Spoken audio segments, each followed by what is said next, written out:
At 10 o'clock on April 27th, we will reconvene public meeting number 188 of the Mass Gaming Commission back at the Shaw Center in Brockton.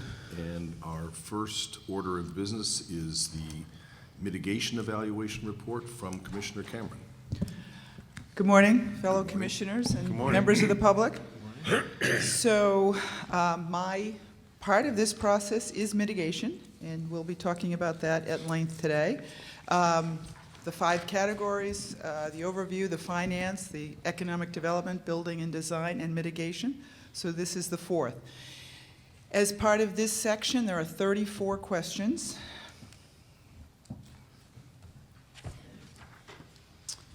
And the category is grouped into 4 separate criteria. Community support, 19 questions.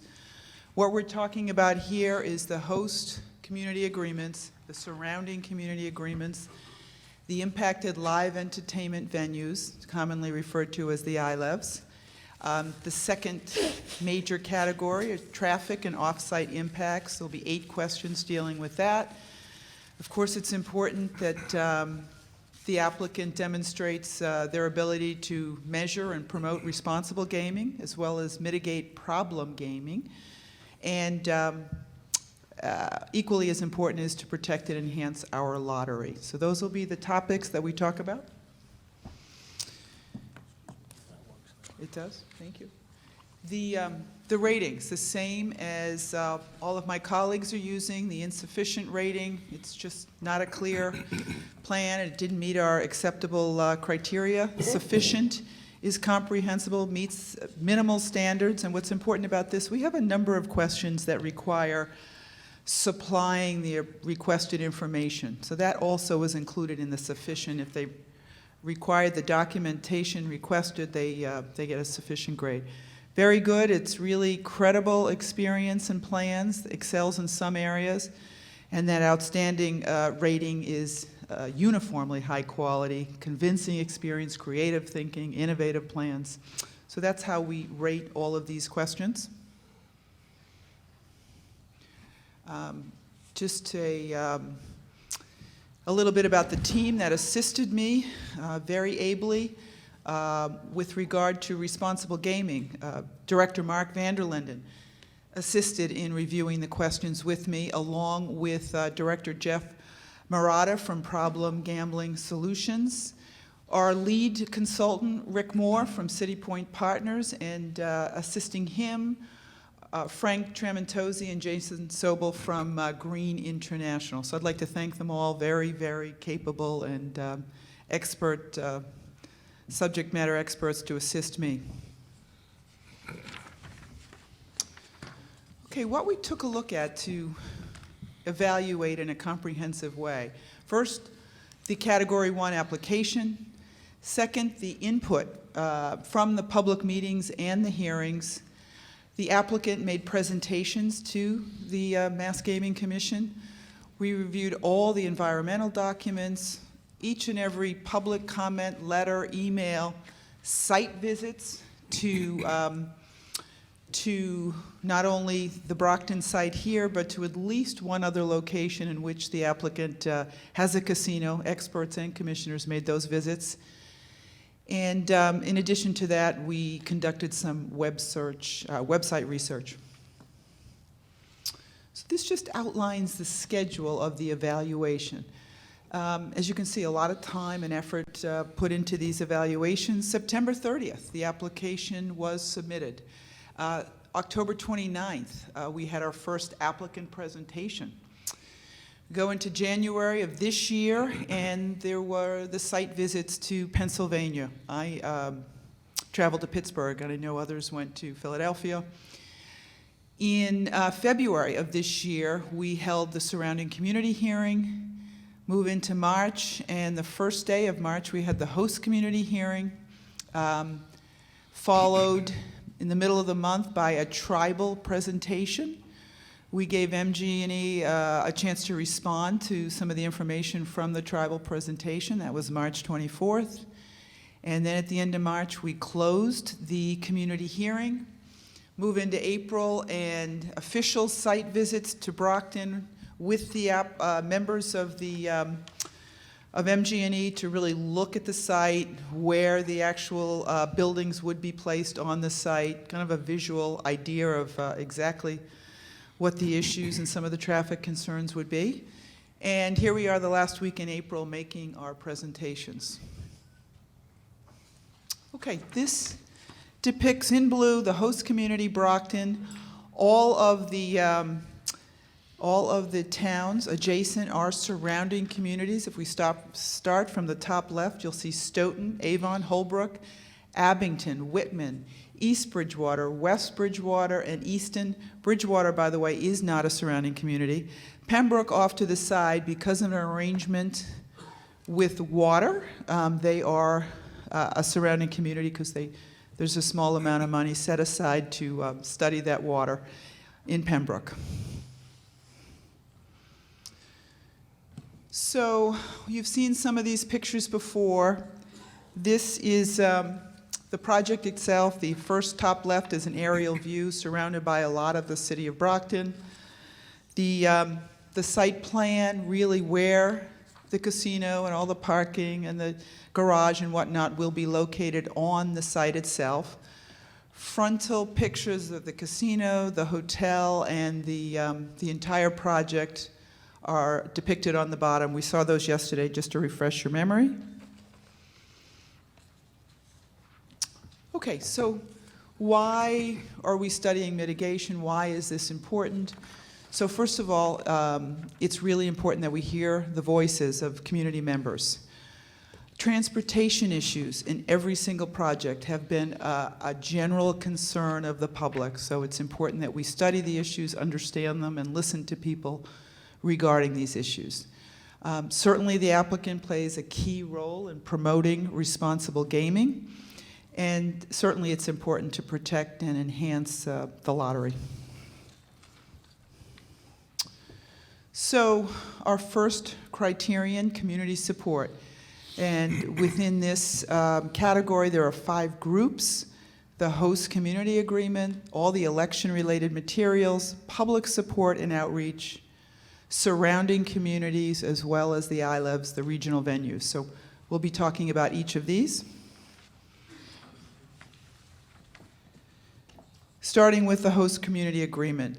3 questions dealing with the host community agreement: the community impact fee, the host community agreements themselves, the commitments that were made, and the mitigation funding support for the host community. So these are all important questions. By law, we're required to look at these matters and come up with some findings with regard to these.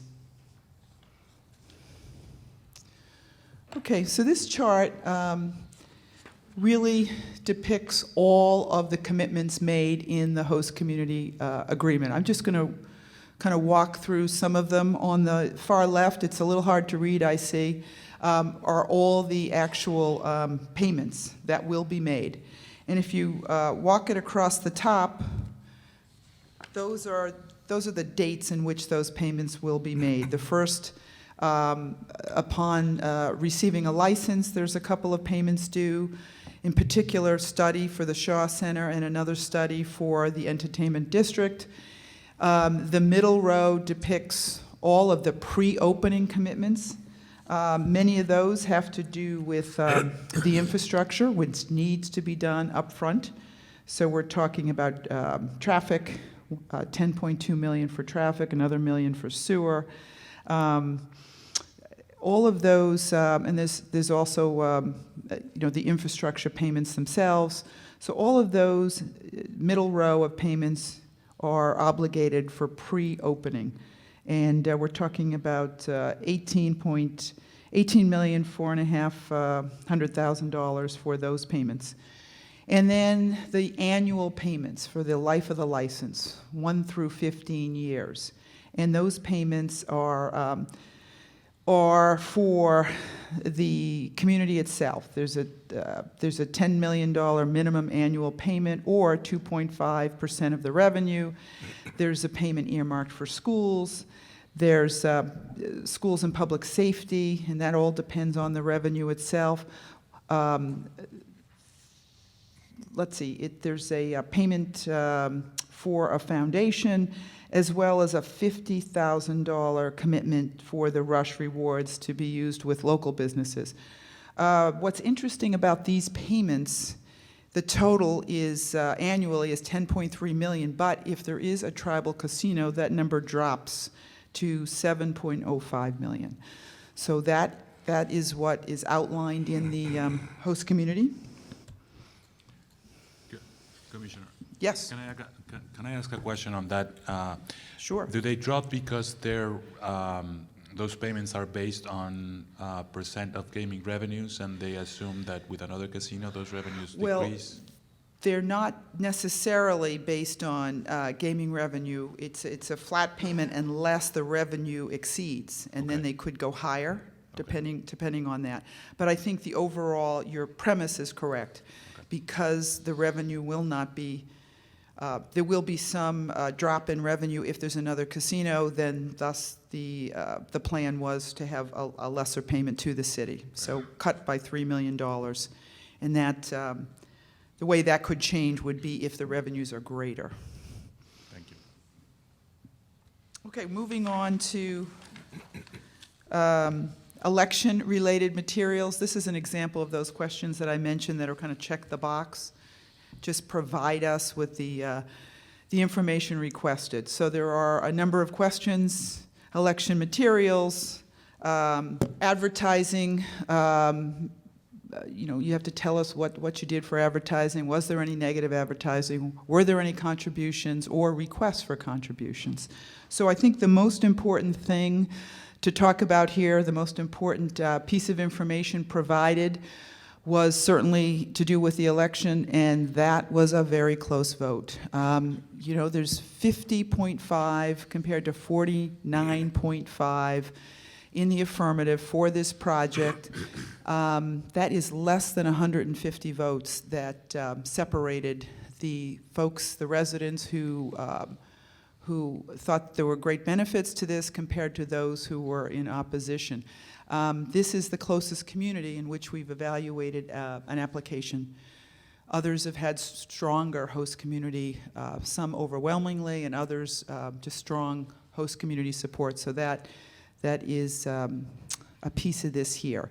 They spent about $1.5 million to kind of get out the vote. There was no negative advertising, and there were no requests. There are no contributions made by the applicant. There were 2 requests, but neither one of them was accepted, I think, while they had the voting process going on. So those are the points I wanted to make about the election-related materials. Which plays right into this next category, which is public support and outreach. I think our pictures show that there was, there was support, very enthusiastic support, as well as those who had concerns about this project. So I think our public hearings were a good example of pretty much what the vote told us, right? That this is a community that is split as far as the benefits of this project, and we heard a lot of strong opinions on both sides at both the community and the both the surrounding and host community meetings. There were 21 letters from officials, organizations, and individuals in support. And it is important to note that most of the public officials in town are supportive of this project. So this chart tells us a little bit about the surrounding community agreements. All of the surrounding communities are listed on the left-hand column. All of them.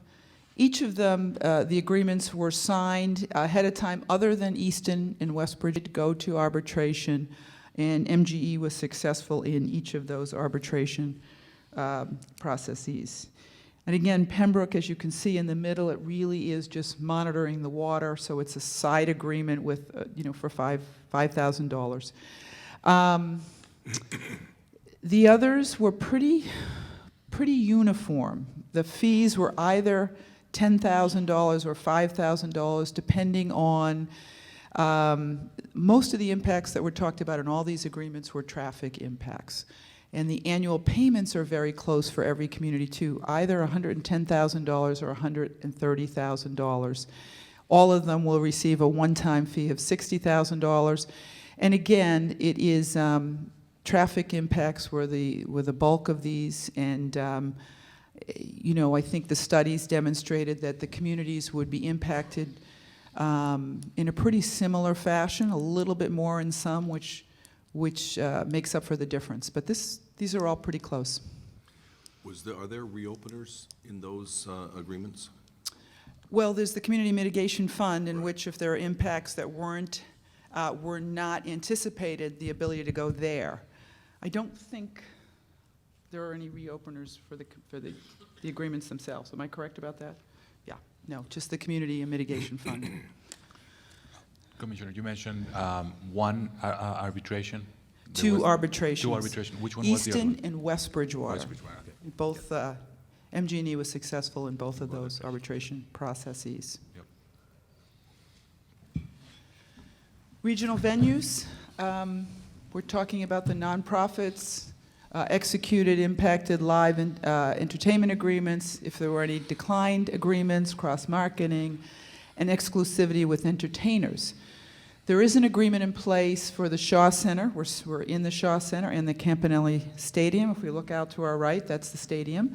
There's an agreement in place for both of these buildings, and that agreement includes quarterly meetings and quarterly pro bono marketing advice for both of these facilities. There was a request from Mass Performing Arts Coalition that was denied due to location. The closest of those locations was 20 miles away, and that was the main reason that was not accepted, just couldn't see the impacts at that distance. And we resolved. We did that, yes. It came before us. They could not come to an agreement, so it came before us, and due to location, we did not determine that those impacts were there. Also, there is no exclusivity intended in their agreements with performers. Yeah, 20 miles was the closest venue. That was Cohasset. So if we look at all of the questions we just talked about, there is solid, sufficient in every category. Their contents of the agreement, the host community agreement, the surrounding community, all the election materials, the public support and outreach, the regional venues, just as sufficient. They provided us with the materials. Certainly they did enough to get the vote. And the agreements that they put together were solid agreements, and most of them voluntary agreements. And so they were adequate and a solid, sufficient ranking in this category. Okay, now we're going to talk about traffic and off-site impacts. A lot of modeling here. I'm going to ask Rick Moore to step up and give you some detailed explanations of the traffic and the modeling that was done with regard to this. So, Rick?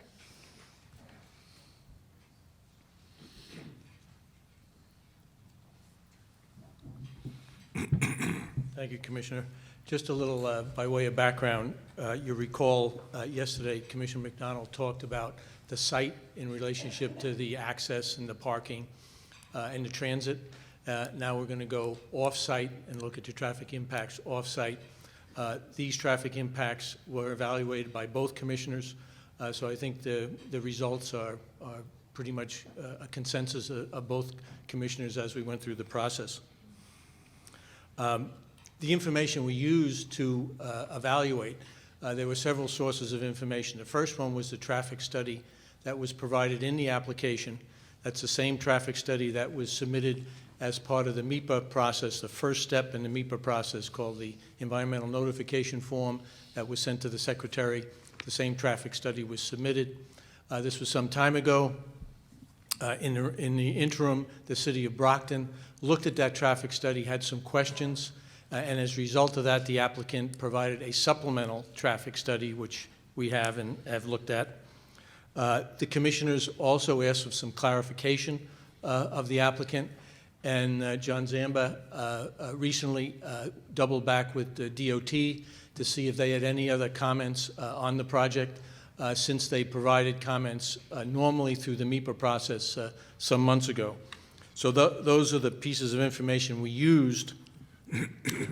Before I get into the details, I would just like to echo a notion that Commissioner McDonald made yesterday about the permitting. He said the permitting was very straightforward, quite unlike the wind permitting. I think you could say the same thing about this project. The traffic is fairly straightforward. It's nowhere as detailed and complicated as some of the other projects that you've looked at.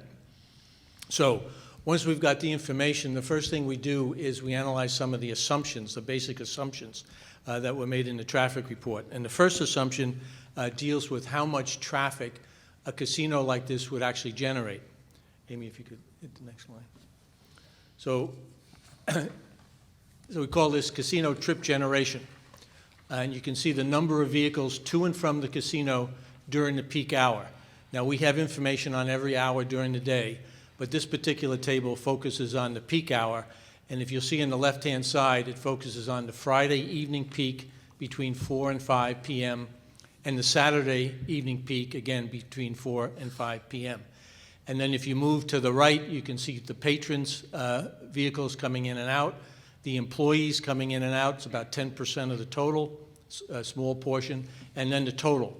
So if you focus on the Friday p.m. peak hour, which we'll see in a minute is the most critical time, there's about 1,100 vehicles coming in and out of the casino. Now, these numbers were based on similar types of casinos and industry standard. If you look, and the industry standards are typically based on number of vehicles per gaming position. So if you look at the number of gaming positions, it's about 3,000.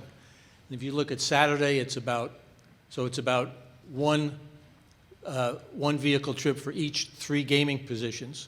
And if you look on Friday, if you look on Saturday, it's closer to one vehicle trip per 2 gaming commissions. That's well within the competitive range or the industry standard for these type of casinos. So we're comfortable. Why would they have 3,000 parking places? Because not everybody comes at once. That's based on another standard, which is also based on gaming positions, which says that you typically need about 1 parking space per each gaming commission, and that's because of the turnover. Right. Okay, but This is the peak hour, so not everybody arrives in that hour. well, and also there'd still be some people there. This is just in and out. Yeah, this is just the peak hour. They stay longer. So They stay if longer. somebody's going to arrive and stay for 4 hours, you have a multiple hour consideration. Okay. Okay, so we're pretty comfortable with the just go back one more. Ciao. So we're pretty comfortable that the trip generation is accurately done. Now, once you have the trip generation, you have to distribute that around the roadways around the site, and that's depicted in the next slide. Sorry, called- go back one. Oh, Just looking at numbers from the patrons and share with me your experience in reviewing, our other applications as well as what you know about the industry trends. It's just interesting to note there are more people leaving at that peak hour than coming in. Is that consistent with industry standards and what we've seen yeah, from our other applications? it's pretty close, 45, 55%. Okay. So it's a reasonable distribution. And keep in mind a small point, but when they did the traffic study, typically you would take those numbers and you would say some of those people would arrive by mass transit. We talked about transit yesterday. Right. To be conservative, they assumed that everyone coming to the casino would arrive by vehicle. So they built in a little safety factor in their analysis. that way. Okay, thank you. So let's look at trip distribution. Again, this is an aerial photograph. The site is right here, Route 24, north-south, Belmont Street, essentially east-west coming into the site. These percentages are breaking down the total of 100% and how they come to the site. The percentage is derived at by using what is called the gravity model, which looks at, similar to what you saw yesterday about the patrons and the revenue, the gravity model looks at where people live and how time to destination and distributes the traffic. If you look at the combination of these three numbers towards the bottom, coming north, 37% on 24, 36% coming from the south, and 2% from the west. If you add those together, you come up to 75% of the traffic will enter the casino through Belmont Street. Most of you probably drove Belmont Street today. It's a four-lane, essentially divided road, and we'll talk a little bit more about that in a minute. About 5% is projected to cut off earlier, go past the Westgate Mall, down West Street and into the casino, and 15 and 5 or 20% are expected to come from the downtown area. A good portion of those are employees who are expected to live in the greater Brockton area. Now, I'll point out two intersections which we think are important and we'll talk about later. If you look at this 5% traffic number, that comes down through an intersection right here, which is Route 27 and West Street. That's an intersection that is of some concern because of the high number of accidents. You've heard about that in the public hearings. And so that's where that intersection is. Keep in mind, we'll come back and talk about that a little bit more later. The other intersection I'd like to point out is this 15% of the traffic. Remember, this is 15, so it's going in both directions. But if you're coming into the casino, you'd be coming along Belmont Street and you'd make a left turn down what we call Kenelworth Avenue into the casino site. And then if you're coming out of the casino site, you'd come up and you'd make a right turn back towards Brockton. So that intersection, the Belmont-Kenilworth Avenue intersection, we're going to come back to in a minute. I just want to make sure you understand where that's located. Now, in that supplemental review that the City of Brockton did, one of the things they brought up is they questioned this 5%. They thought the 5% was too low. So they requested that the applicant go back and look at essentially a sensitivity analysis of if that 5% increased to 20%. Would that change the traffic mitigation? Would that change the analysis of the intersections? And lo and behold, it actually did. And you'll see it created some additional mitigation along West Street and at that particular intersection. And we'll talk about that in a minute. So I think we're comfortable with the trip distribution, particularly based on that comment that Brockton had to look more closely at that 5%. So once we have the number of vehicles that the casino will generate, how they'll come to the site, we can overlay that on the traffic that's on the road today. And the next slide will show you what happens if we do that, and we do that for Friday and Saturday. And what you'll see in that slide is along the bottom is hourly informational throughout the day on Friday. The lighter color, or the greenish color, that's existing traffic. The reddish or orangish color is the casino traffic. That includes the patrons and a small little blip for the employees. And you can see the peak occurs at 4 o'clock on Friday when you add both the background traffic and the casino traffic. Now, typically, most projects we'd be concerned about the morning and the evening, but because the casino generates such little traffic in the morning, we're really only concerned about the evening. If you do that same analysis for Saturday, you'll find that the peak actually comes a little bit later, 6 or 7 o'clock in the evening, but that peak, when you add it to the background traffic, is not as severe as the peak hour on Friday. So the peak hour on Friday really becomes what you analyze the intersection for. That's the critical hour of the week. Rick, just out of curiosity, I would have guessed that the peak hour would have been maybe 5 to 6, that typically you think of the workday being over at 5. How is it that it's 4 to 5 is the peak hour? Because that's what the traffic data, when you. That's real data. When you measure it in the field, that's what it tells you. Huh. And you can see the next hour is not that much Right. less. But that's, you know, there was a great deal of traffic data taken to Okay, so determine that's this right. information. So in this case, it's not an assumption, you Yeah, just got it. follow Okay. the raw data. Got it. Now, so you take this and Can't then, challenge that one. as strange as that is sometimes, you follow the data.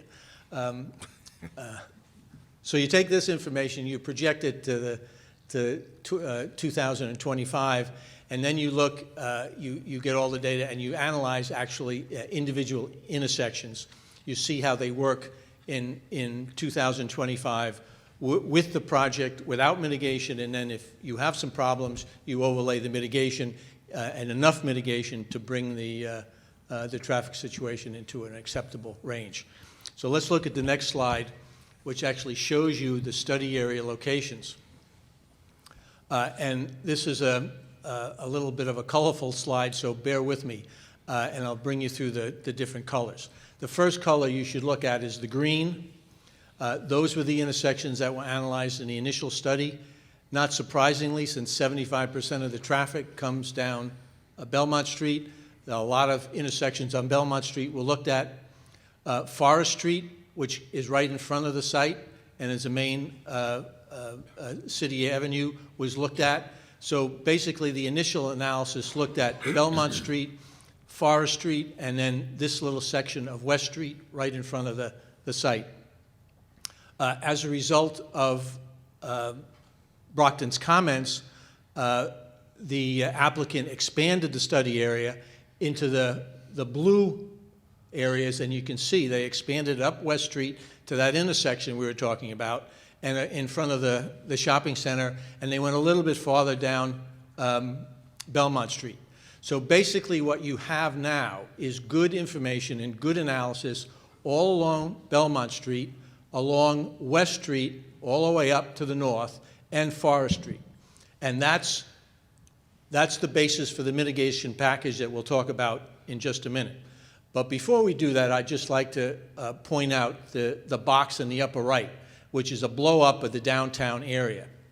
As part of what Brockton requested, they requested that the applicant look at the downtown intersections. And if you've gone downtown, it's a grid system, a lot of one-way streets, and a lot of options. You can see there's 13 intersections downtown. So what the applicant did is they looked and they distributed the traffic through those intersections. And they concluded that because you had so many options and you could distribute the traffic, that actually the traffic increase at any one intersection was pretty much within the normal variation of day-to-day traffic. And they took that as to be an insignificant impact, and they didn't evaluate it any further. And we would generally agree with that, but I would point out, and you'll hear this theme a lot in a few minutes, they still have to present that in the MIPA analysis, and you'll see there's actually 3 red dots in there, and then there's, and this gets to the third round, there are 3 red dots downtown, 2 a little bit outside of the downtown, and most importantly, the whole interchange up by the shopping center that has yet to be looked at and will be looked at in the MIPA process. So those red intersections could generate some more mitigation based on the MIPA process. But for now, let's put that aside and go back to the green and the blue. So basically Belmont, West Street, and Forest Street, and see what the mitigation package is for those key streets. Those are the key streets that come into to the site. So the next slide is the first set of traffic mitigation. Again, this is an aerial photograph. This is Route 24. This is that Belmont Street section. It's about a mile. And this is the site. This is Forest Street. And we have 3 colors here. The first color in green is actually a DOT project that has been on the books for many years. They're very far along. They're about ready to start construction, actually. It's in 2 phases. The first phase is about ready to be under construction, and the second phase shortly thereafter. And the schedule is to have that complete by the time the casino opens, and it's due to be complete in 2018. Basically, it's a full reconstruction of the road. It will look quite nice. It'll be a great entrance to the facility. 4 lanes, bikeways, pedestrian actuated signals. And most importantly, from a traffic point of view, they'll be adding some left-hand turn lanes and extending some of the left-hand turn lanes. Because right now, anybody that's driven around knows that left-hand turns are what back up traffic unless you can isolate them. So this project isolates those left-hand turns and allows the through movement better flow. And essentially, it'll significantly improve the entrance almost to the front door of the casino. The yellow piece, which is the third phase of the DOT project, isn't due to be completed in 2024 after the casino opens. 24, after the casino opens. However, the applicant has taken it upon themselves to fast-track the improvement of those 3 signals so that the whole signal system will be coordinated. And if you actually think about it, if you're coming to the casino, you really don't have to use that section of Belmont Street. You come down Belmont, and when you get to West Street, you turn sort of right and go right into the site. So we think that's a reasonable approach, and the applicant as fast-tracking what we think is critical to make the whole system work. Say again what the schedule is for Belmont Street, the green part of Belmont? The green part is 2018, and the yellow part is 2024. You'll see that. And the 2018, John, that's been confirmed that that's all ready to go at DOT? Well, we'll talk about that in a minute. Okay. Because that's a condition. Oh, okay, That's a very, very important point. okay. And we will talk about that. Well, when I drove down Belmont Street today, I saw a flashing sign saying construction, construction about to begin along the street. Is that? That's it? Is that the beginning of That's the it. DOT's Yeah, it's good. improvement? Yeah, as far as I know, they have a contractor there, about ready to go in that first phase. But we'll talk a minute about that, because that's important. Now, what the applicant is doing is primarily the blue issue, and they're rebuilding the front part of Forest Street and West Street, right in front of the Just so the people yes. of Brockton don't misunderstand us, it's Forest Avenue. Forest Avenue, sorry. Forest Avenue. And then these 4 signals will be upgraded and the equipment replaced where appropriate to make that corridor work better in terms of signal and traffic flow. Now, and then further, because of that supplemental study that we talked about that was required by the city, they increased the improvements on Forest, or on West Street, up to the north to about the edge of the, where the photograph is. And we'll show that in a little bit more detail right now. This is the casino site. You can see that's the hotel, that's the casino, that's the garage. This is Forest, this is West Street, and this is Belmont. This is that new rotary that was talked about yesterday by Commissioner McDonald. And you come down West Street, which will be improved by the DOT, Belmont Street, into West Street, down Forest, and then into the site. About 60% of the traffic is expected to enter the site at this location. And if you're going to the hotel, you'd go farther north, turn right into the hotel. Importantly, this whole system will be designed with brand new signals, pedestrian activated, sidewalks, ADA compliant. This intersection right here is the intersection to the high school. That will be improved. We were talking about pedestrian access before. That will be more safety conscious in terms of crossing Forest at that location. So if we work our way a little bit farther north, one other point. This is West Street right now, which is a straight shot. The proponent is proposing to arc West Street a little bit, giving a little bit more land to this parcel, perhaps for some future development, and then a new intersection on Belmont Street. Now, if you're with me right here on Belmont Street, the next slide will show the section of West Street up to the north, and let's take a look at that. So this is that intersection of the new West Street coming in, Belmont Street, and now they're going to improve the roadway, West Street, up into the neighborhood and taper it back to the existing roadway and reconstruct those two signals, provide enough lanes and turning lanes at the signal to move traffic through, particularly in the event that 20% of the traffic comes down West Street and not 5% of the traffic. And then if we continue on up West Street to that intersection that you've heard about, which has some safety issues, let's look at the next slide. This is West Street. If you kept coming north on West Street, you come into the intersection of 27, which is right here. This is the Westgate Mall.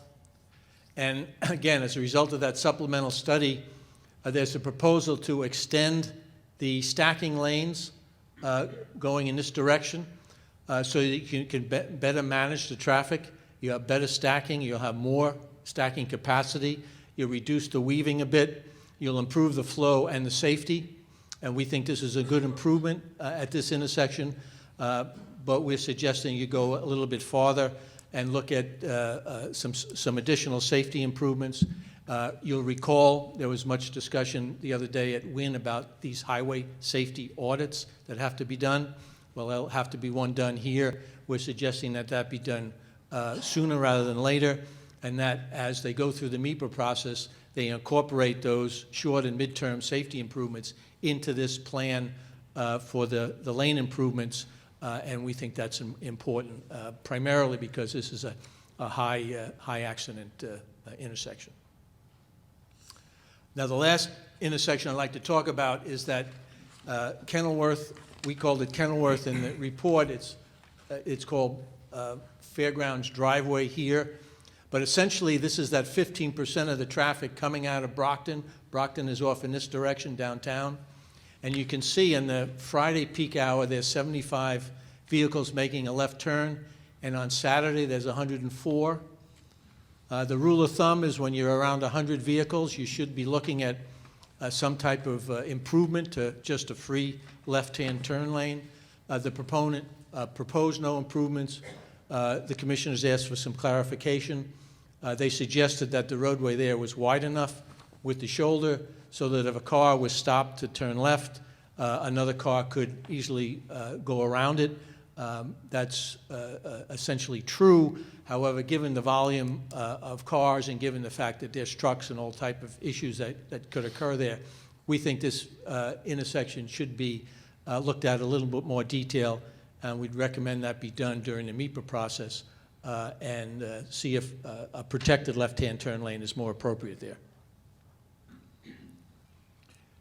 Now, I think we can go to the next slide, which summarizes the improvements and gives the costs to them. Number A is the Forest Avenue and West Street, and basically in front of the site. B is Forest Avenue corridor. Those are those signal improvements towards the downtown. The third item is the West Street corridor and signal.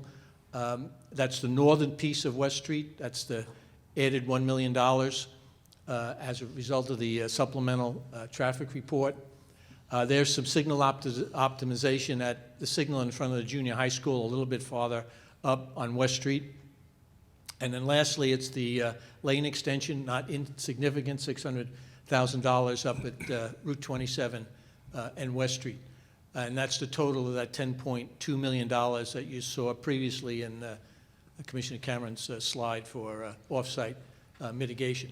And you can see over on the right, those will all be done before the casino opens. We think those costs are appropriate, and we think the mitigation's appropriate.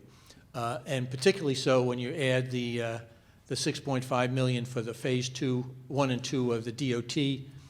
You can see there that's scheduled to be done in 2018.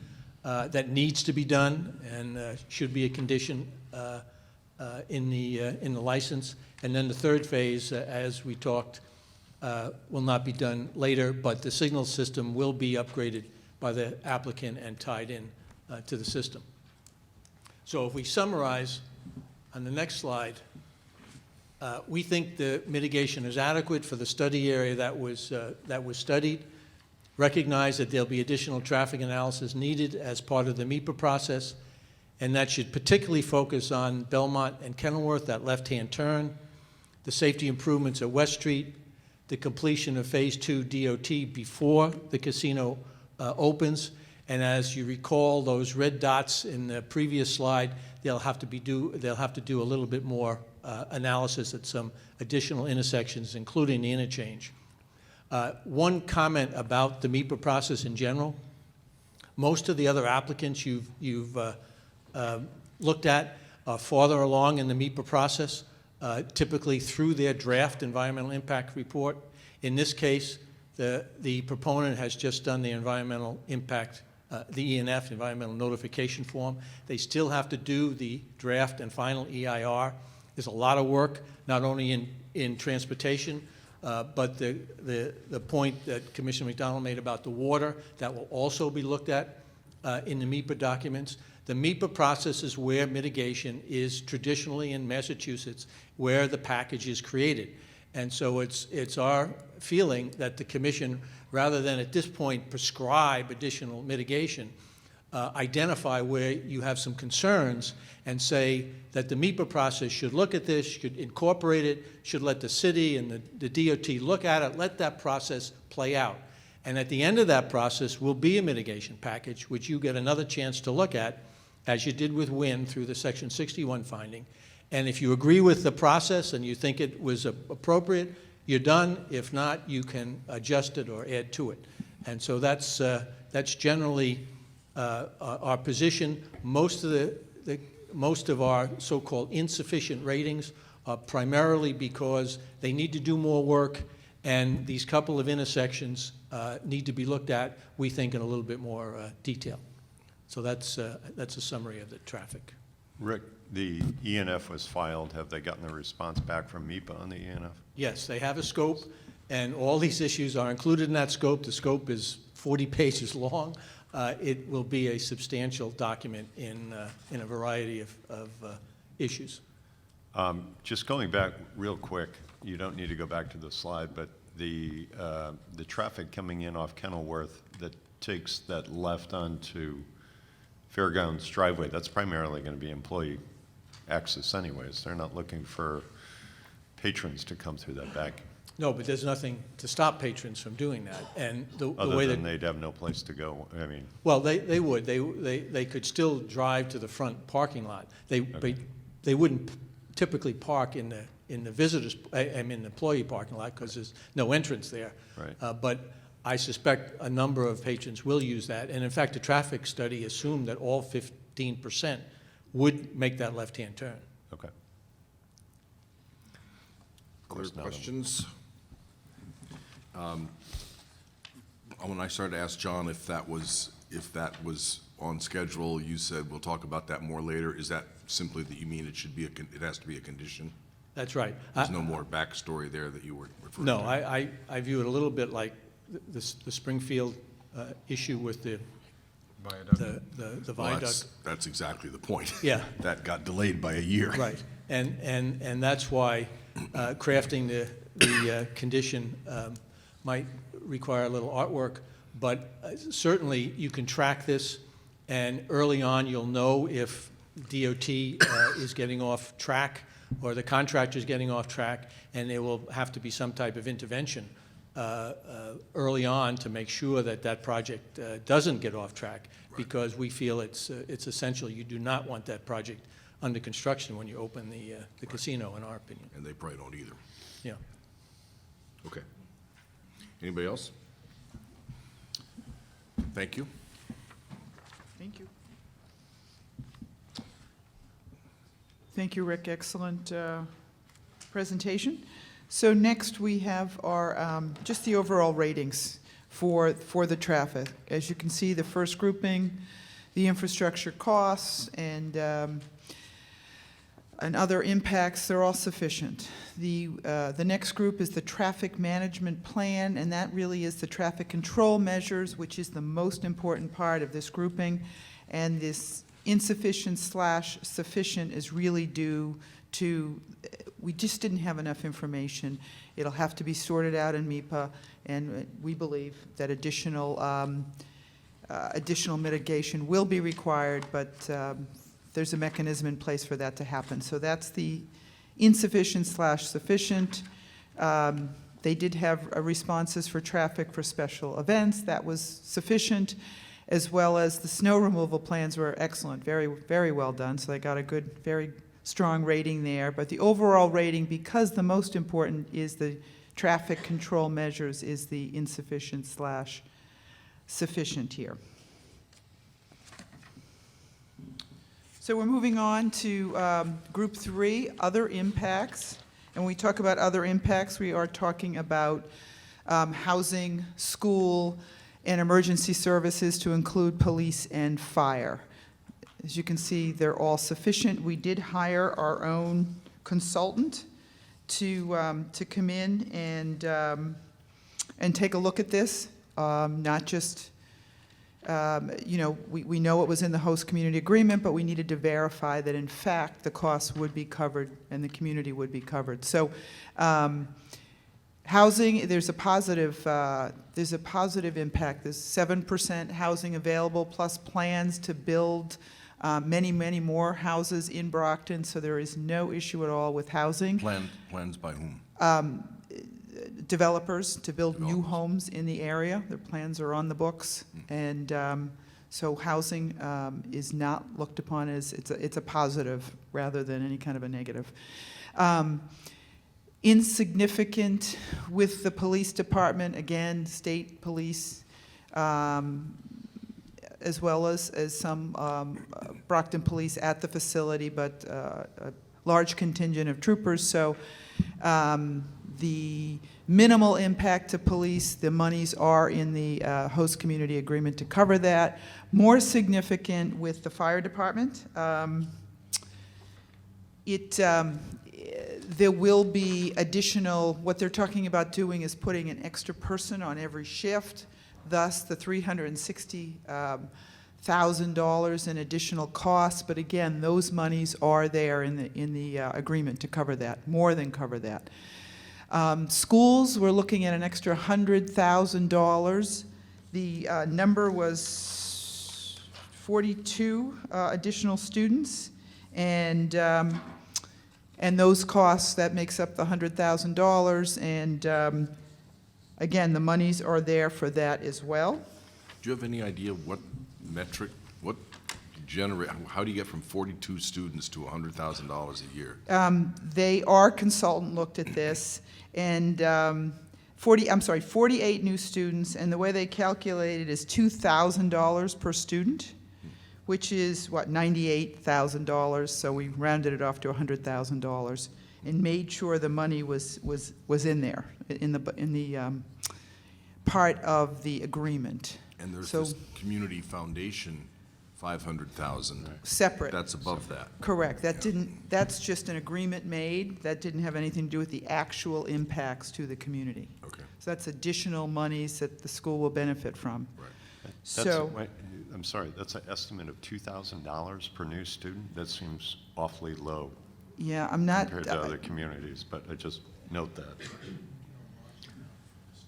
Yeah, I was going to say something like Yeah, Rick is telling me that a large amount of that money comes from the state for new students. Oh, okay. That's just the local portion, which would be the $2,000 per student. that. Yep. So, There's a Chapter 70 formula that right. would and- have a very high amount to cities like Brockton. Correct, and So the- LDS Consulting Understood. Group that we hired, this is what they do. Yep. They look at impacts on communities, so the report's in there if you want to take a look. But yeah, that's the local piece, the $2,000. So again, the monies are there to cover. More than enough monies to cover from the host community agreement, so no negative impacts with those three categories, thus the sufficient rating for all three. So we have a summary to include the traffic and the off-site impacts. Solid sufficient rating. As we pointed out earlier, the only insufficient was will be worked out in MIPA, just not enough information there to fully look at all of the impacts. So a sufficient rating there. Moving on to the next one. So criterion number 3 is responsible gaming. A number, as you can see, a series of questions here to do with corporate and social responsibility, support the informed player choice, provide protection within the physical environment, ensure responsible marketing, managing high-risk financial transactions. Under process and measures, there's the engagement with the community. So a series of questions. Again, I had able consultants to help me with this. And as you can see, it is a sufficient rating. Just some of the highlights here. Of course, MG&E agreed to follow the MGC Responsible Gaming Framework. They did provide their plan from a Philadelphia casino. MG&E did as part of their response to these questions. Their marketing is consistent with the American Gaming Association Code of Conduct. And the employee training was very limited. I think we took note of just 1 hour of training, which we did not think was sufficient. The other issue that the team brought up was, you know, there was no, as we've heard consistently through some of the other presentations, there was no, nothing that would tie this to Brockton, to Massachusetts, just this is what we do elsewhere, but yes, we'll follow your policies. So we would have liked to have seen a little more thought, probably, into what they could do here after having looked at the framework. You know, one of the questions, which is where you'll see an insufficient there, / sufficient. I mean, the language was cut and paste to the point where, you know, the question was answered verbatim from the framework, you know, should do this, not we will do this. So even the tense was just cut and paste, not even. So we just thought that maybe a little more thought could have gone into this. And certainly they did agree to follow our framework, but that was a little bit, a little more information would have been appreciated, I think, with regard to these answers, because it is something we take seriously and are looking for our applicants to do the same. So overall, though, sufficient, and they did, you know, tell us what they did in other locations. Just before you go on, any questions or, what was the engage the community? Do you remember what the steps were? Oh, to engage the community? Yeah. Mark, do you want to give us some more detail on that?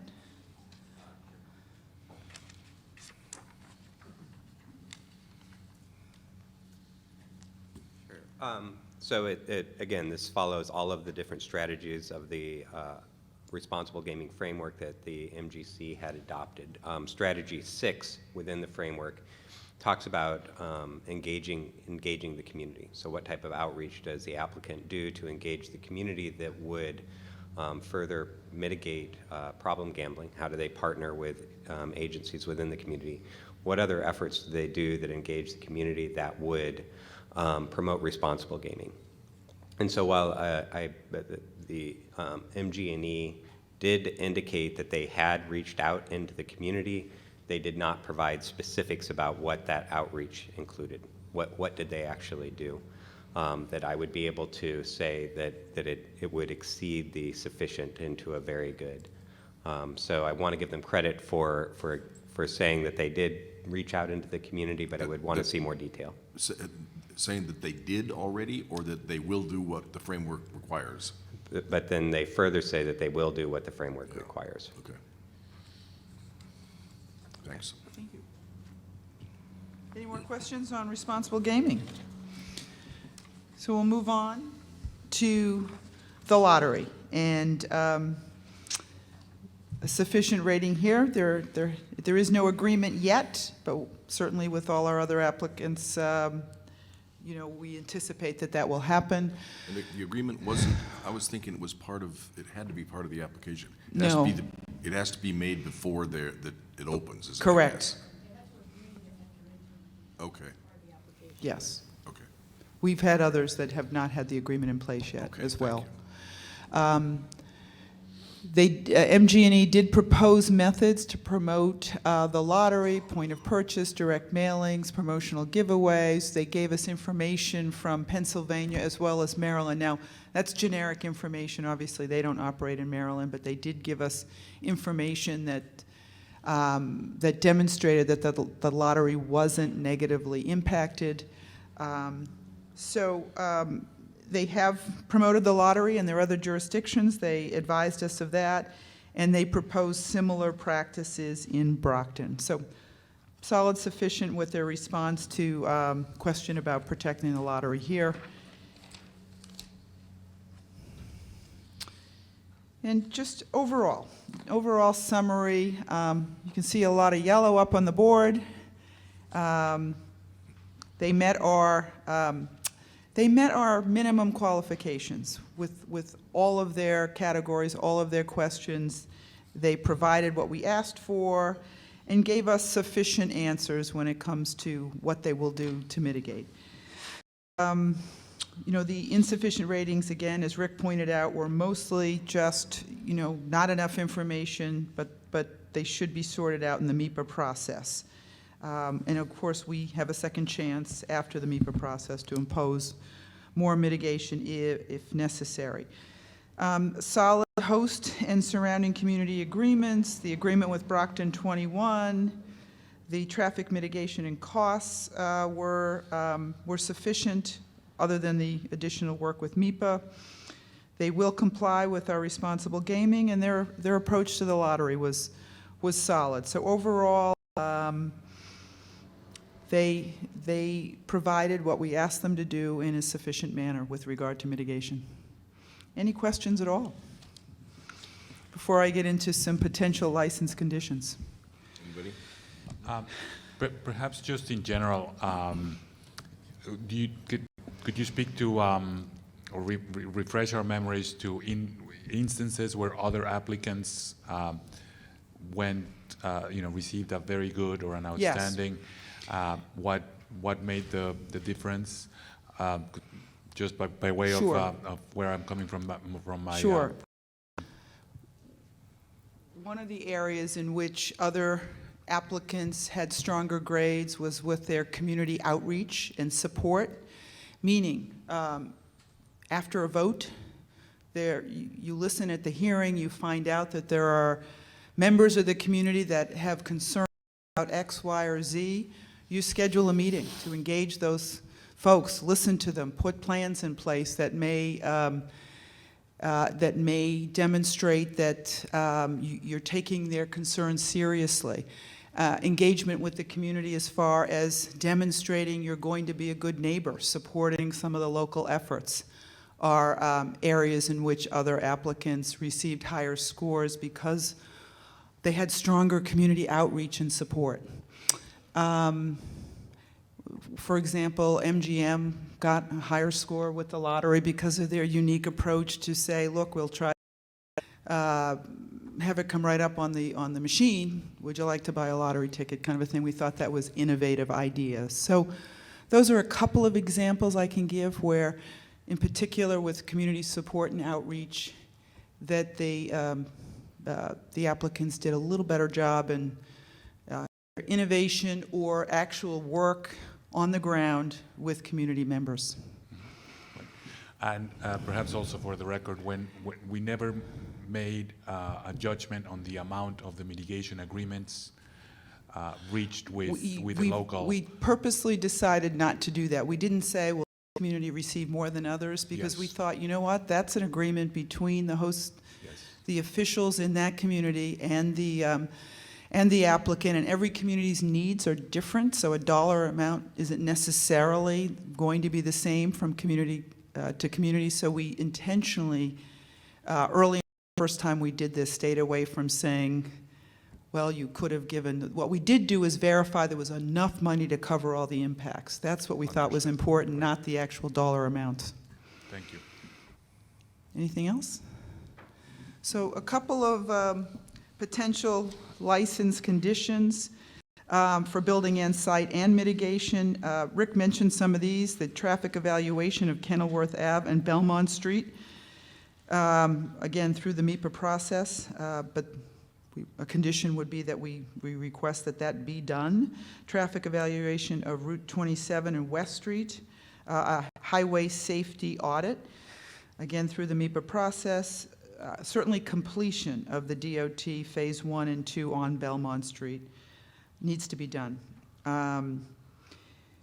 before this casino opens, and it would be incumbent upon all of us to watch that and make sure the applicant has given us examples. They understand how important this is, frankly. They actually gave some examples in a discussion of how they've helped the process along in other jurisdictions, paid some overtime to make sure the project got done before they opened a casino. So I know you're well aware of this. Water, the evaluation of conservation measures to protect Silver Lake. Important piece here, again, through the MIPA process. And the last piece we thought was important was, you know, the monies have to be put in place for the studies for the entertainment district. We just thought that should be done as soon as possible. Things like that really do get a community excited about the project.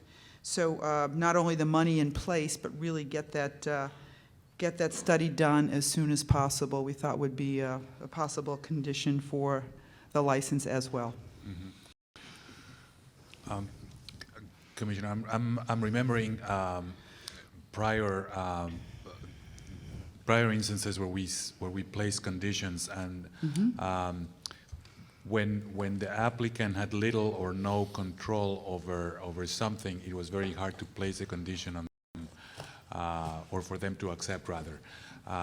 And I'm specifically thinking of the completion of the Phase 1 and Phase 2 roadway, which is underway. Everybody would be very much vested into that project happening certainly before the opening, as there's a clear example like in MGM.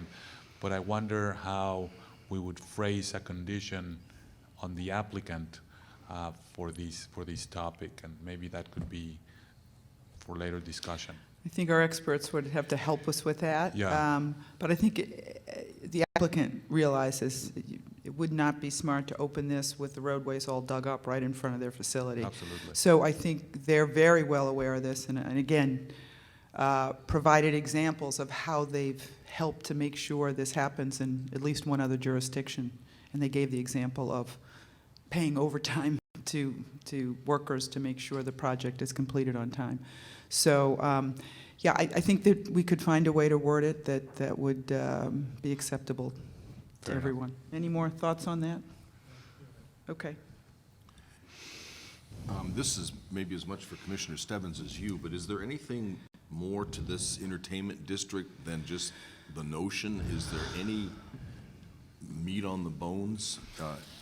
Well, I know it's important to all the public officials. They've all spoken about it extensively. I think the study would help determine what it could look like. I'm not aware. Go ahead. I'm sorry. Excuse me. Did the entertainment district concept pre-exist this project, or did this come about after this started? Has it been something that Brockton has been planning for, or developing, or doing anything for? Do you know? I mean, I'm just chiming in from what we looked at, in some of the information I think came forward after the RFA2 was submitted, but we did get information from the mayor's office. It is part of this Brockton 2025 plan.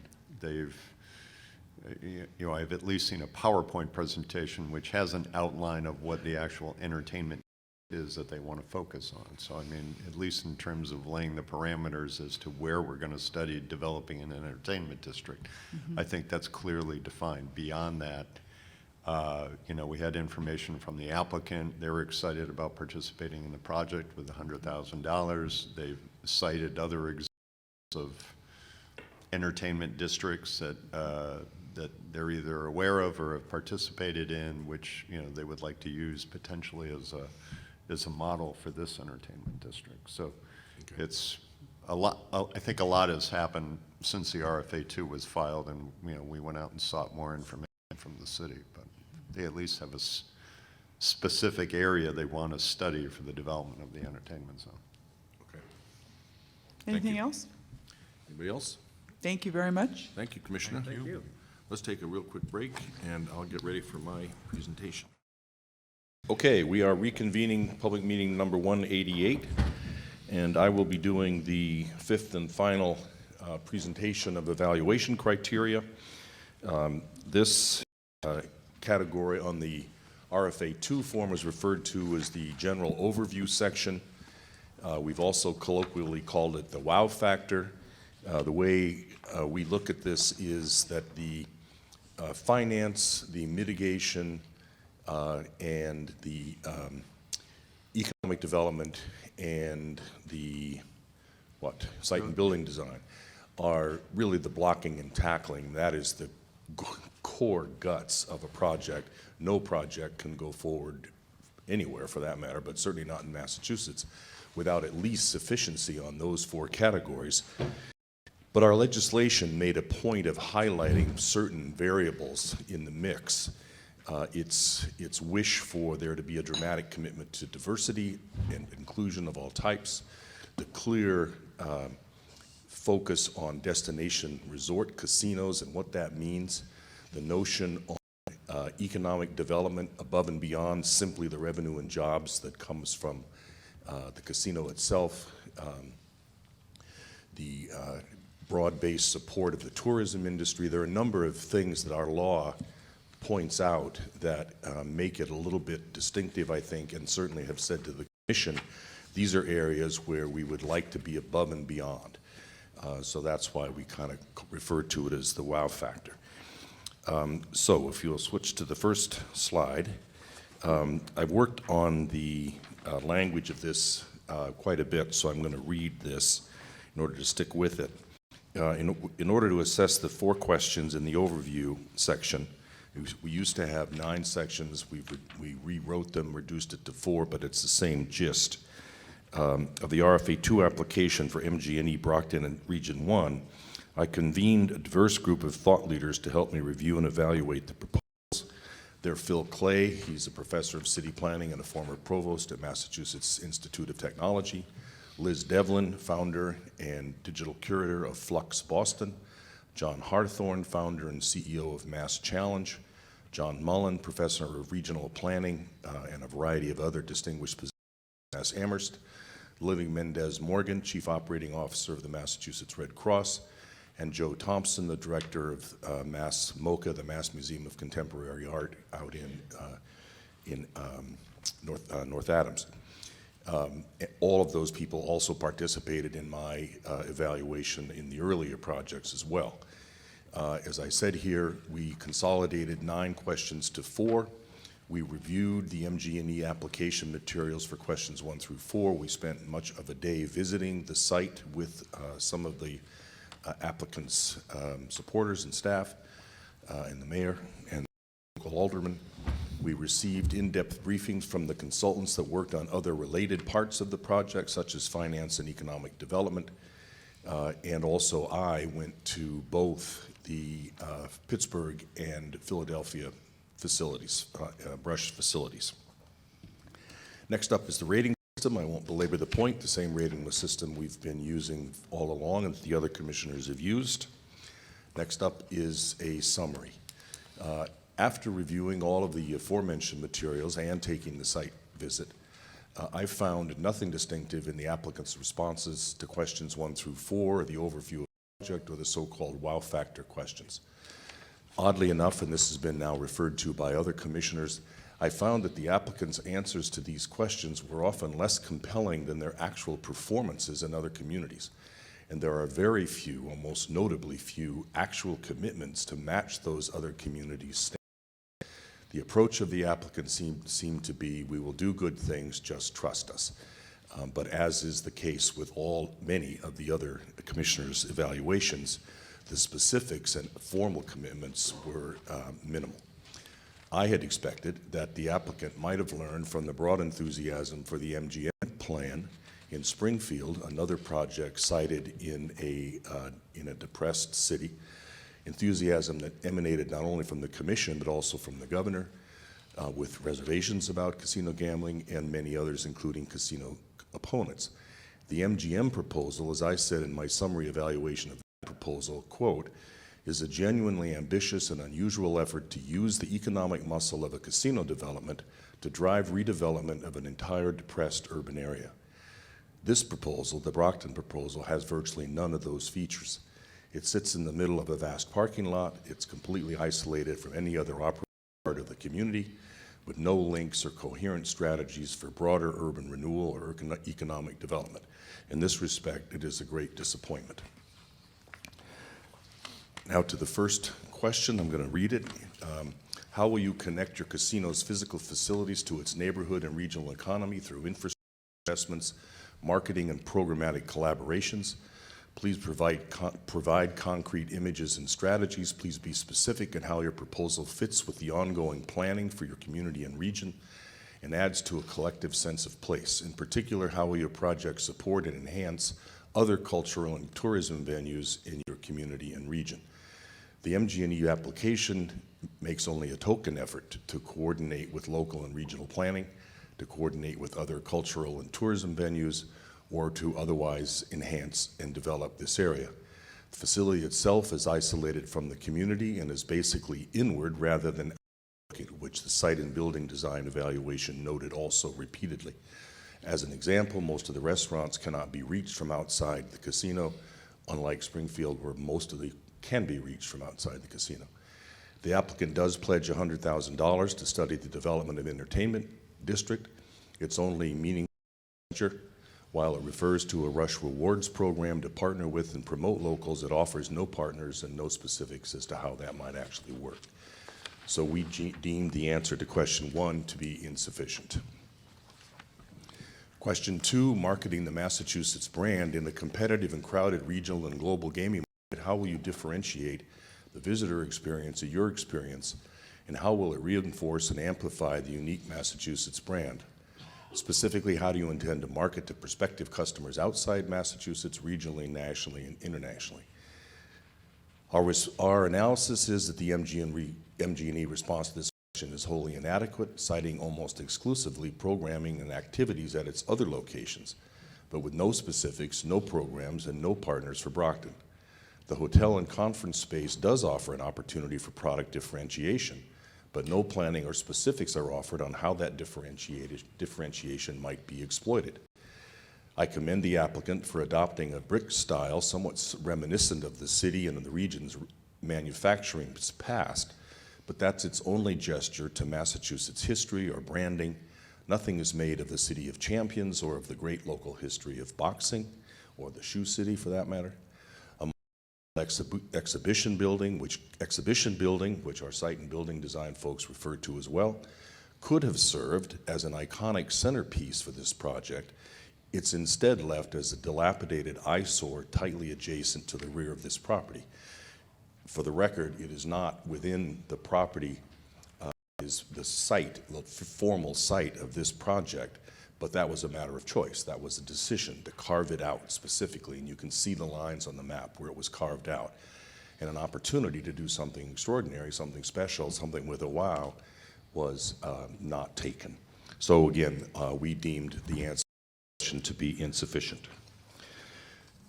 Question 3, destination resort in a competitive environment. Tell us specifically why your particular business model and marketing plan is unique and superior to competitors.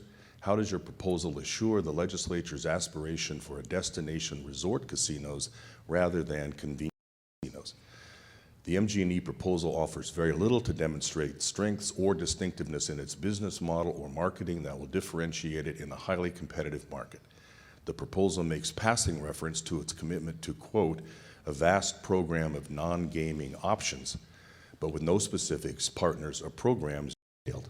There are, quote, partnerships and, quote, synergies with local merchants and institutions promised, but none are developed. The proposal details some wonderful amenities from other sister properties, many of which I saw. A bike path, a river walk, a running path, an outdoor amphitheater, a green wall, and there were others. Such amenities would have been a commendable and thoughtful and, for that matter, relatively inexpensive addition to this proposal. However, no such amenities are offered. Once again, the proposal references the hotel and convention space in the answer to this question, but makes no effort to demonstrate strategies for these spaces which could make the location anything more than a nice convenience casino. Question number 4, diverse workforce and supplier base. Again, something our statute and the commission has made a major emphasis on. How will you guarantee that you will hire and train a truly diverse workforce and procure products and services from a diverse range of vendors? Further, please identify the diversity within your project's leadership and ownership. The MG&E proposal contains little more than vague promises about its commitment to workforce and supplier diversity, one of the signature evaluation criteria established by the expanded gaming legislation and dramatically reinforced by the actions of this commission. The proposal references many, quote, many training programs to develop and assure diversity, but offers no specifics or examples. The proposal does cite impressive statistics of diversity for its senior management, a really notable and commendable fact, and its employee base at its other 3 venues. Site visits reinforce this commendable reality. Minimal data, however, was offered for the company's performance in supplier diversity, certainly nothing at a comparable level to its effort to demonstrate its performance elsewhere. So we deemed this sufficient. I think their track record is notable enough elsewhere, and their commitment to that track record, that it brings it into the sufficient category or rating. And the next, the conclusion was overall that for the general overview or the wow factor section, that this had to be considered insufficient. The answers to questions 1 to 4 have been delivered with a very casual attitude towards our detailed evaluation criteria and with little, if any, attention paid to the applications of those criteria in other regions of Massachusetts. 2 principal concerns in conclusion. 1, although there is ample suggestion at other rush locations that the operator knows how to these criteria, there is no evidence of that commitment in this proposal in terms of specific plans, programs, partners, or real commitments. 2, the expanded gaming legislation made a high priority that our facilities should be, quote, destination resort casinos with a deep commitment to associated economic development.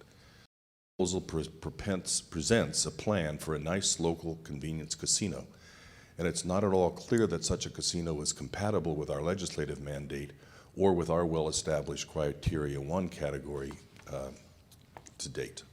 So we deemed this section of this category to be insufficient overall. Any questions? Mr. Chairman, you have the outside talented group that you have brought forward to review all of the license applications as we go through this process.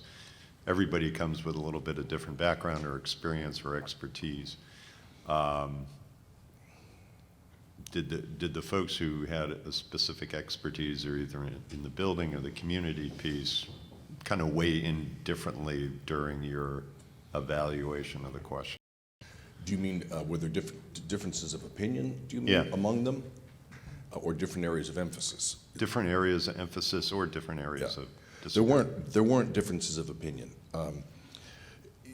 As I discussed, this is a sort of there is a somewhat of an intangible flavor to this. This is sort of, when we designed our RFA2, when we went through the evaluation criteria, when this notion of the so-called wow factor came up, we talked about this at tremendous length, that what we were looking for was something a little bit better, a little bit different, a little bit above and beyond. The legislature, put a $500 million minimum capital investment. That's a very, very powerful statement about the kind of facilities that we want. They use the term consciously, destination resort casinos. And we talked about this a lot, all of us, about the kinds of things that might be done to make these things something special. And to get more out of it. This was not just about dollars for the state or even jobs, although they clearly were both really important. And the people that I asked to be involved in this two of them had very direct city planning experience, a lot of it. A couple are in the arts world and very thoughtful. A couple are 2 or 3, probably 50% in their backgrounds and in their perspectives. And it was that group, for what it matters, was uniformly unimpressed by this. And, you know, the folks who have a particular stake in diversity efforts said, you know, this is just going by the numbers. You know, there's nobody seems to have understood that we were trying to make something special out of this commitment to diversity and to try to meet that aspiration on the commission's or the legislature's part. So it was pretty uniform. Each of them had a little bit of their own specific angle. The person in city planning was immediately looked at it and said, wow, it's sitting in the middle of a parking lot. You know, that's not what we had in mind. So each of them sort of had their own different angles, but the consensus was very much uniform. Mr. Chair, you mentioned one example of and outward-facing, the restaurants in particular. I'm trying to remember other examples from either of the Category 1 projects in which your team was impressed. Do you have a couple of other examples of pieces of the other projects? Well, I think the whole MGM project, and you know, I would have thought the good news about being last is that you get a chance to see what the commission values and what other people have done and what we have noted as distinctive. And the MGM proposal, I think just almost everybody, even some real casino opponents have said, whoa, you know, this is really extraordinary effort for a mixed-use development. This has housing, this has a skating rink, this has an outdoor public market, this has a movie theater. This is really something else, you know. This is itself an entertainment district. This isn't some, you know, hoped for downstream, maybe who knows what, you know. So, and the permeability of the MGM site, for example. The Wynn is its own phenomenal, extraordinary process, and as you know, I was not involved ultimately in that decision, so whatever those folks had to say about that category. But even also look at the Cordish proposal in Leominster, or near Leominster, that I actually voted for. You know, they had this $1 million a year commitment to fund, to help seed medical instruments in that swath of medical instruments industry up in that region. And it was, you know, it was a really, you know, dramatic attempt to try to do something different, to do something special. And there is a commitment here, to be fair, there is a commitment of $500,000 a year to the community foundation. I don't know that there is a community foundation yet. You know, it's sort of done as a matter of course. There's no development of what that's supposed to go for, what critical variables. It's not tied, it doesn't leverage other monies, it's not a matching grant. It's not designed to hire, you know, none of these are particularly good ideas or bad ideas, but it's, you know, it's not designed to hire a grant writer who could help bring in more. You know, it's just, it was nice, it was something, and we noticed it, but it didn't rise to the level of the same kind of enthusiasm for the effort to go out of the way to do something special that the others did. Thank you. I guess I'm the It's up chair. to the chair. Right? I think it ought to go to the errors process, if that's what you're. Opinion, so I'm not sure if it's necessarily an error. We can put it in writing, but I thought maybe a couple of thoughts in light of your comments might be appropriate.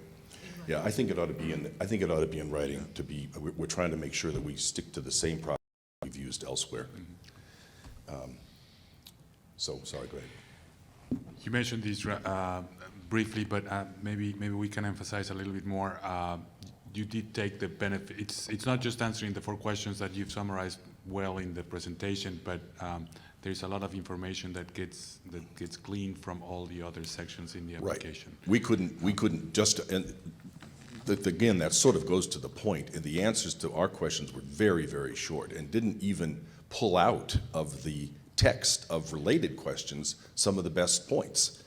But yes, in order to get the data, we had to be briefed by some of your consultants, the economic development consultants, I think all of them, finance, site and building design. I think you all met with either our group or with me individually. Thank you. Anything else? I was thinking that it might be appropriate reconsider Mr. Strusner's, is that your name, sir? Mr. Strusner's, opportunity to respond. I mean, yesterday, after the conclusion of Director Wells' report on updating suitability, Mr. Donnelly was asked to respond. I would be interested in a timely opportunity being given, but I'm only one of 5.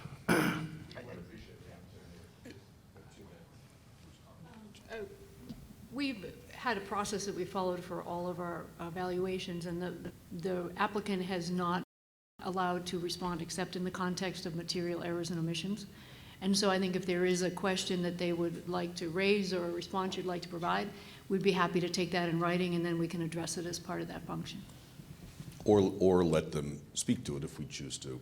If the commission has questions on a question, yes, then they can speak at that point. Well, I have just speaking personally as a commissioner, I'm curious as to what Mr. Strusner, on behalf of Fresh Street, wishes to say. Do you folks have a thought one way or the other, Commissioner? I mean, I don't. This is not a federal case. We've tried to be rigorous to keep the process standard for reasons that How we is all. this different from yesterday? We did not allow, because that was a specific question we had of Mr. Donnelly. I asked the first question of him. Right. This is different because he just wants to speak on his own. No one's asking him a direct question. And secondly, we have not allowed at any of the other proceedings an opportunity. They've had many opportunities to tell us, give us presentations. So I think the consistency, I know, is very important to me, that we follow the process. So I would, for one, think that the appropriate way would be in writing to the staff.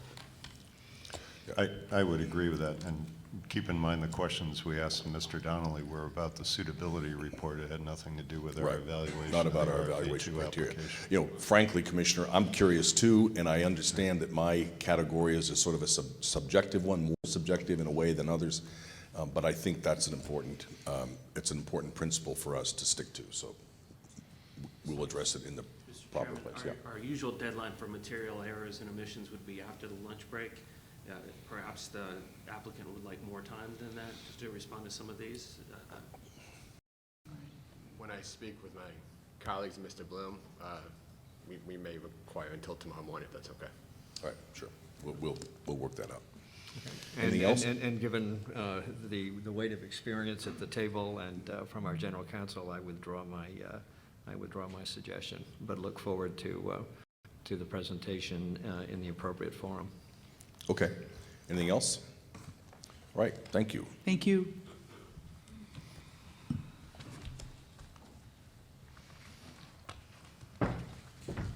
Okay. It is now 11:45, and we did get submissions of reported errors, material errors, in the 3 categories that we reviewed yesterday.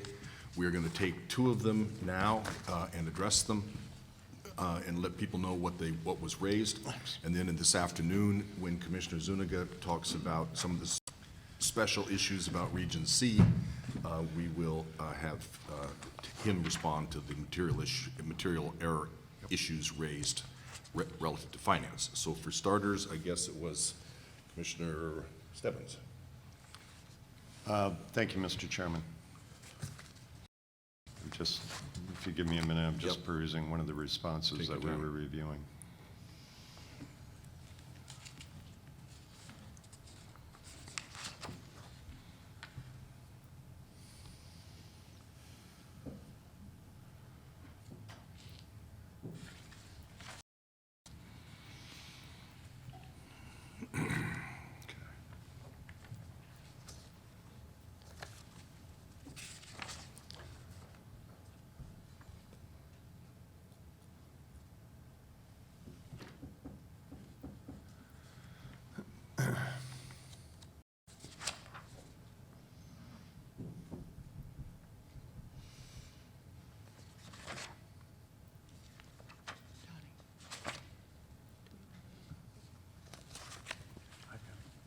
Okay. Colleagues, there were 3 questions that were raised from my presentation yesterday. Excuse me. The first question, and I can obviously read these, while we appreciate Commissioner Stebbins' comments that we have a proven track record in addressing the economic development considerations at our existing casinos, any lack of detail in our Brockton proposal merely reflects the early stage of this project and not our commitment to being a good partner with the city and the region. We believe the strong performance at our affiliated casinos is a good indication of what we could do in Massachusetts. I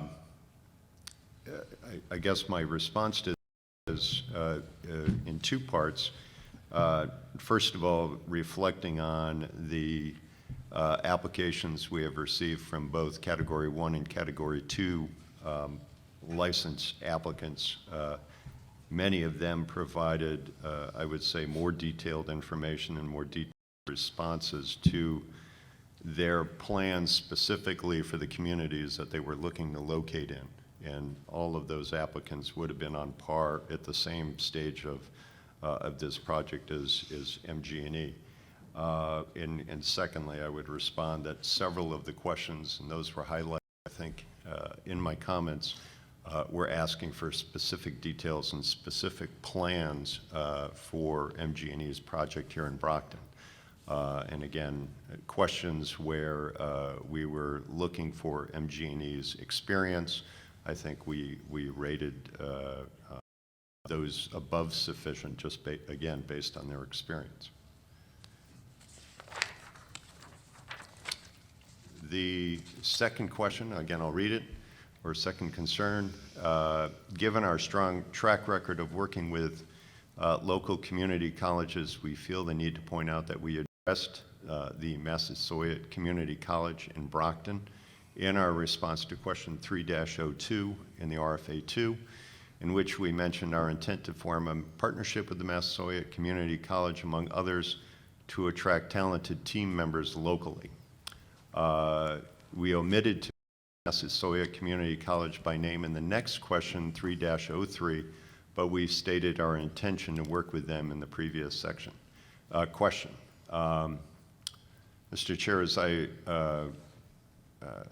if I recall my comments, and we did go back and look, and in 302, it is correct, Massasoit Community College is referenced as a potential partners, also with the Metro South, I believe it is Chamber of Commerce.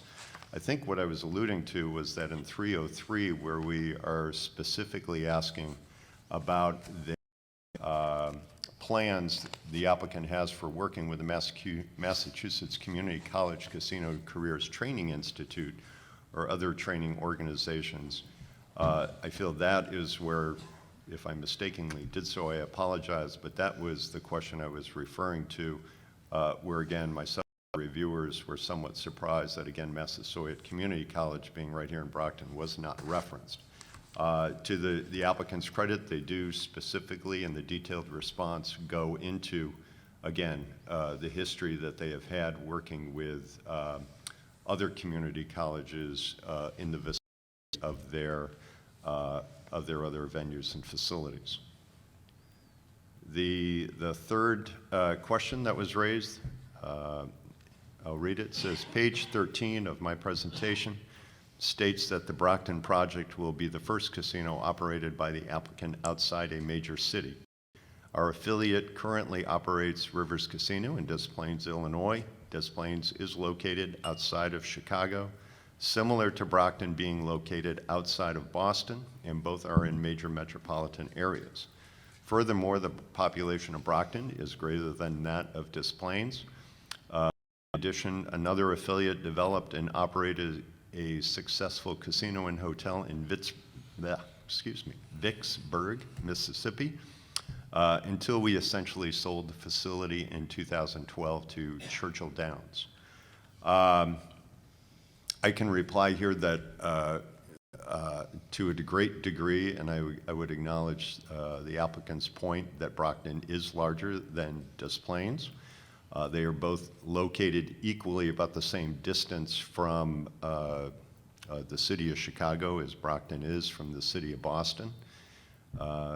The larger area, and I think we had information in one of the slides that showed the county size for where MG&E would be located would be Plymouth County, which I believe has a population of somewhere around 500,000. Des Plaines is a community in Cook County, Illinois, which has a population of about 5 million. I would also suggest, or my comments were intended to state that, yes, Brockton would be their first casino outside a major city. In comparing that with Des Plaines, I would consider that, urge you to understand the point I was trying to make was we will have a licensee in downtown Boston or in the downtown Boston vicinity, which will be a direct competitor to MG&E here in Brockton. The scenario, I don't believe, equally coexists in Des Plaines, Illinois, where Des Plaines is essentially the de facto casino of Chicago because there is no casino in Chicago, so it becomes, in my eyes, the de facto casino for the city of Chicago, knowing that there's no Illinois casino closer to the urban center than Des Plaines, even though there may be some few, I understand, some fewer outlying casinos beyond Des Plaines.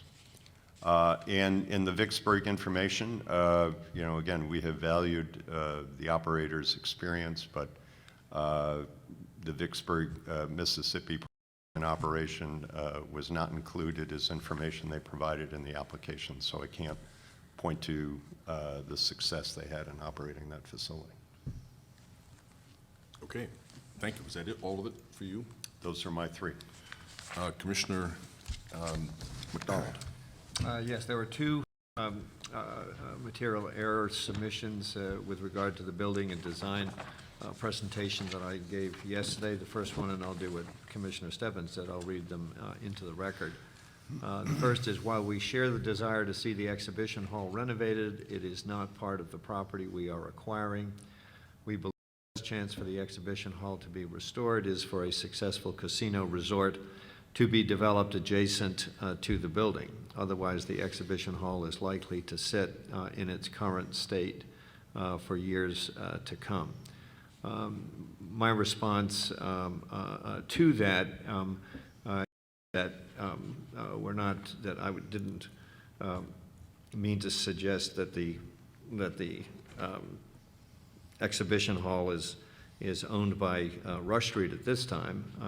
Rather, the point that I was making, and I think I used the term yesterday, is that it was, quote, carved out of the site.